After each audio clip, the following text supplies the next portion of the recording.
আপনি জানেন কি রোলেক্স ঘড়ি বিক্রি করে না, স্ট্যাটাস বিক্রি করে। অ্যাপল গ্যাজেট বিক্রি করে না, ইনোভেশন বিক্রি করে। নাইকি জুতা বিক্রি করে না, মোটিভেশন বিক্রি করে।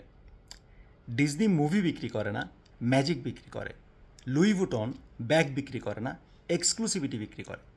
কোকা কোলা শুধু বেভারেজ বিক্রি করে না, হ্যাপিনেস বিক্রি করে। See, the real power of brand শুধু প্রোডাক্টে থাকে না, সেই প্রোডাক্টের সাথে অ্যাসোসিয়েটেড ফিলিংয়ে থাকে।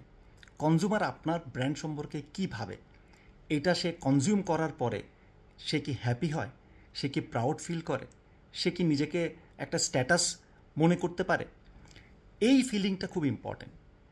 সো মার্কেটিয়ারের জন্য কাজটা ভেরি সিম্পল।